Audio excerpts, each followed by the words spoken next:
नाज़रीन, एक और मसला फैमिलीज के हवाले से, क्योंकि बहुत से तलाक के केसेस और इस किस्म के घर टूटने के केसेस हम देखते हैं कोर्ट्स में, तो वहां पर एक और मसला भी नजर आता है जिसको आपको बड़े अच्छे तरीके से समझना, और ये मर्दों के लिए है। याद रखें, बहैसियत मर्द आपने कभी भी किसी भी मर्द को अपने घर में दाखिल नहीं होने देना, क्योंकि जब कोई मर्द आपके दोस्त की हैसियत से या आपके किसी बहुत करीबी रिश्तेदार की हैसियत से आप मियां बीवी के दरमियान इस हद तक फ्रैंकनेस में एंटर हो जाए कि आप दोनों के दरमियान मसलन आपने उसको इस तरह से इंक्लूड कर लिया है कि आपकी जो सीक्रेट्स हैं वो उस तक चले जाएं, तो ये समझ लीजिएगा कि आपने, उस मर्द ने अपने घर को, अपनी खुशियों को खुद आग लगा ली है। कोई भी मर्द, गैरतमंद मर्द हो, वो कभी भी एक मर्द को, जो कि चाहे उसका दोस्त हो, चाहे कोई भी हो, बेशक जितनी मर्जी दोस्ती हो, वो अपने एक डिस्टेंस रखेगा। वो कभी भी अपनी फैमिली के अंदर उस मर्द को नहीं, ड्राइंग रूम है, एक अच्छी महज़्ज़ब जगह है, वहां पर आए, सर्व किया,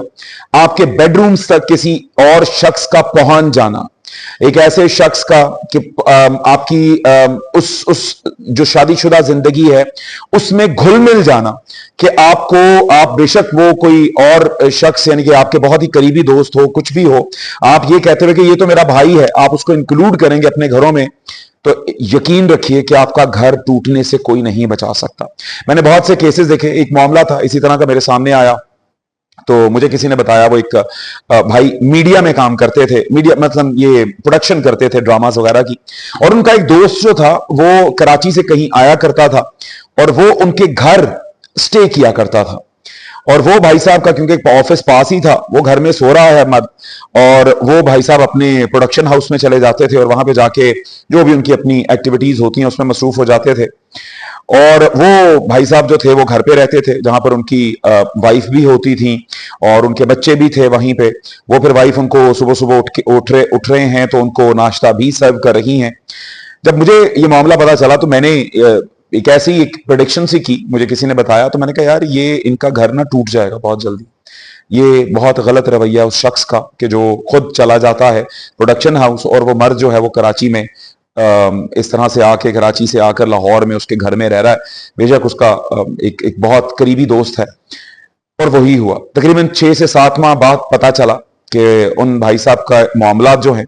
उनकी वाइफ ने अब ये कह दिया है कि मैं तलाक लूंगी, मैं नहीं रहना चाहती तुम्हारे साथ।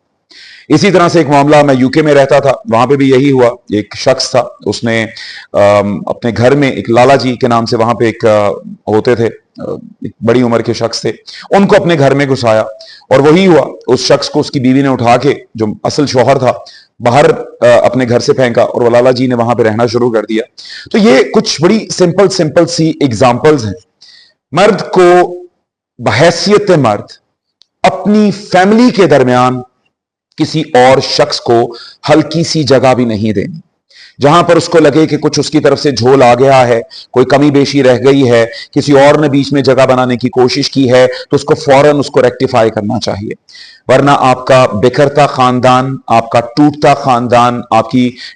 एक होती हुई डाइवोर्स, ये सब आपकी आंखों के सामने होने वाला एक वो खेल तमाशा होगा कि जिसको आपको फेस करना पड़ेगा। तो बहैसियत मर्द, बचपन से आपने अपने बेटों को ये ट्रेन करना है कि जो दोस्त हैं वो घर की दहलीज से बाहर, या कई दफा अगर आपके मेहमान बने तो सिर्फ ड्राइंग रूम में, उनका कोई काम नहीं है कि आपके घर में आपकी बच्चियों के साथ, आपकी घर में रहने वाली खवातीन के साथ घुल मिल जाएं, क्योंकि उसके बाद फिर मामलात बहुत खराब होते हैं और सवाए पछतावे के कोई हल जो है वो नजर नहीं आता। Thank you very much.